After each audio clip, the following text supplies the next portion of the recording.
I would now like to call upon Leanne Ellison, co-chair of the Montreal March of the Living delegation, to introduce our keynote speaker.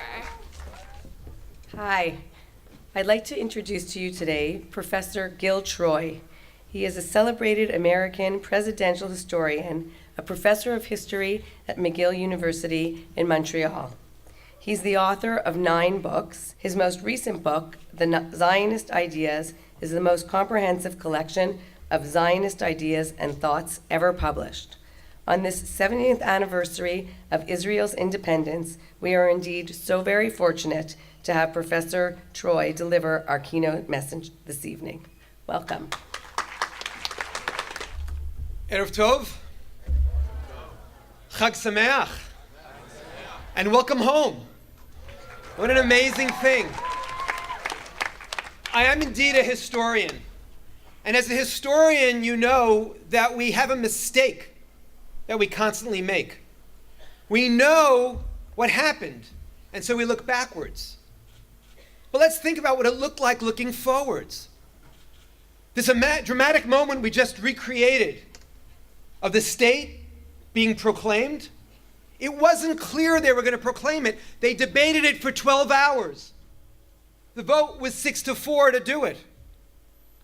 When Chaim Weizmann, who would become the first president of the state of Israel, heard that, he said, what were they waiting for? What took them so long, the idiots? To him it was clear, but to many people it wasn't. There was no fuel, there was no army. There were neighbors surrounding, preparing to invade, preparing to attack. But nevertheless, they did the right thing. They did the courageous thing. They did the smart thing. They did the Jewish thing, and they declared the state of Israel. My father-in-law, who's now 98 years old, told us 8 years ago when we were smart enough to record his memories about being in Tel Aviv, just 25 minutes away, 70 years ago. He, too, was, I don't like to use the word survivor, I like to use the word hero. He, too, was a hero who had escaped from Romania. And when he told the story of hearing those words we've heard again and again of David Ben-Gurion, he said, look at me, I'm alive, I'm here. He knew he was a mistake. He knew Hitler had missed. He knew he was supposed to be dead. But he's alive. And what happened?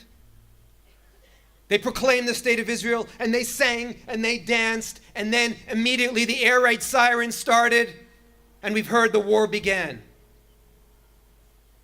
So then it was from joy to trauma. But we're about to reverse history. We're about to go from the trauma of Yom HaZikaron, the trauma of Memorial Day, to the joy of Yom HaAtzmaut. And what have you just done in these last amazing, mind-blowing days? You've walked and flown from the trauma of Auschwitz, the trauma of Poland, the trauma of Holocaust, and now you're coming to the joy of Israel and celebrating this miracle. In 1956, one of the great rabbis of our generations, Rabbi Joseph Soloveitchik, gave a Dvar Torah, gave a teaching, and he called it Kol Dodi Dofek. Listen, my beloved knocks. And he talked about this bizarre theological challenge he had as a man who believes, as a rabbi. How do I explain the Shoah? How do I explain the Holocaust?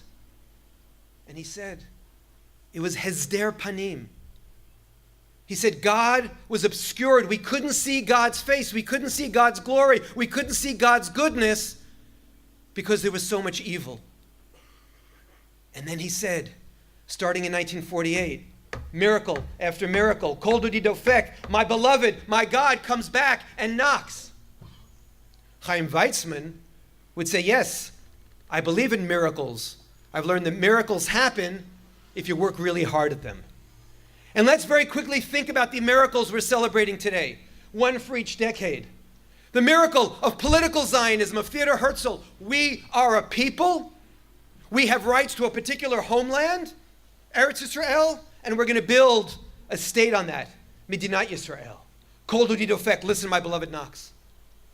The second great miracle is the miracle of socialist Zionism. Zionism was a movement to establish a Jewish state. And socialist Zionism says we're going to take the highest ideals we have of pursuing social justice, and we're going to link it with our Judaism, link it with our Zionism, and create an amazing thing called the kibbutz, the Histadrut youth movements and unions. And today, a democracy that strives for social justice. And revisionist Zionism, the Zionism of Zev Jabotinsky, was we're going to have a Zionism, we're going to have a state which is also about individual rights and national pride. And look around you. We have this extraordinary, thriving miracle that, as we heard from the survivors, generates so many technological miracles, generates so many scientific discoveries. A few years ago, I was at the Weizmann Institute in Rehovot, and it was with a group of people involved in birthright. And the dean gets up, and he says, I want you to know that in this institute, 7 of the top 25 biotech drugs in the world were invented. 3 independently, and 4 in partnership with other people in Israel. And he gave his speech and sat down. And I had the opportunity to speak after him. And in the meantime, I had Googled, and indeed it was true. And if it's on the internet, it's got to be true. And I got up, and I said, did you just hear what this man said? Let's be honest. Israel, while a beautiful country, is a pimple on the skin of the world. It's really, really, really small. And the Weizmann Institute is a really, really, really small institute in this, okay, we'll call it a beauty mark, be nice. And it invented 7 of the top 25 biotech drugs. And we stood here and we heard him say that, and we didn't all stand up and say Hatikva. So of course I forced them to all stand up and say Hatikva. Look at the miracles we take for granted. Kol dodi dofek. The 4th miracle is the miracle of religious Zionism. Everybody says, oh, Zionism was a rebellion against religion. Really? It was a rebellion that came back to the Holy Land. It was a rebellion that resurrected the holy language. It was a rebellion, the great Rabbi David Hartman said, was kind of like the rebellion of the teenager who said, Mom, I'm leaving, but didn't quite leave. And today we have this amazing mix. I love when I speak to my Israeli friends. I just did this to the cab driver who took me here. And they say, Ani chiloni, I am a secular. I go, great. Could we go to dinner at 7 o'clock on Friday night in Tel Aviv? There's a great new restaurant.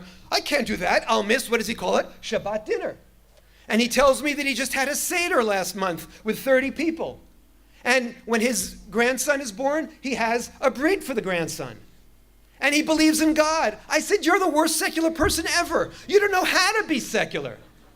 And that's the joy of the unity that goes on right here in Israel. The link between our peoplehood and our religion. And we reject all these false dichotomies, these false polarizations.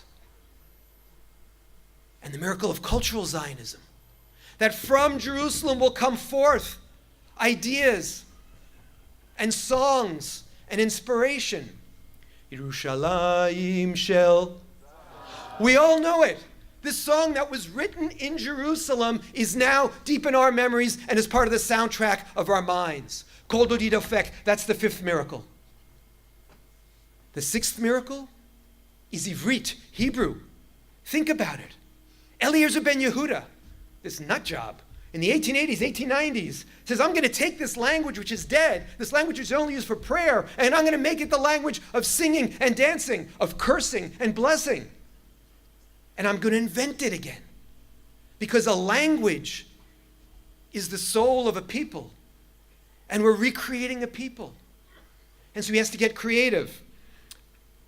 There's this great new invention in the 1880s, 1890s by Alexander Graham Bell called the telephone. She says, let's call it the Sach Rachok, the far talker. Now, I'm going to warn you, if you walk around the streets of Tel Aviv or Jerusalem today and say, Eifo HaSach Rachok, they're going to laugh at you, because today we call it ha-telephone, because we also learned from English. But more important, we have the miracle phone in our pockets, and it's called ha-pelephone, the miracle phone. That's creativity, folks. I spent 20 years in Montreal and love Canada deeply. I have to confess, I'm born in Queens. I'm a New York Jew. So I love pigs in blankets, little hot dogs. How do you order that in an Israeli restaurant? Moshe b'teva, Moses in the basket. I mean, is that cute or what? That's an amazing thing. And when my daughter, Dina Troy, and I first arrived in Israel, and she wanted one of her favorite foods, cotton candy, I had to explain to her that it was called se'arot savta, grandma's hair. But think of the creativity, think of the vision. Kol dudi dofek, my beloved knocks. And the final miracle, and with this I'll end, the final miracle is you. Because the Zionist revolution wasn't only about creating the new Jew in Israel. It wasn't only creating a Jewish state. It wasn't only creating this place of social justice and democracy and technology and culture and Ivrit and Hebrew. It was also bringing pride back to the word Jew. It was also bringing pride back to our people. It was also bringing strength back to our people. It was about turning survivors into heroes and turning you into strong, proud Jews. And that's your homework. And that's your challenge. And here's the question, folks. You can go back home. You can go back to Montreal and Toronto and Vancouver and make beautiful albums, or just keep your pictures on Instagram, and you can forget this experience. And then we'll have wasted our time.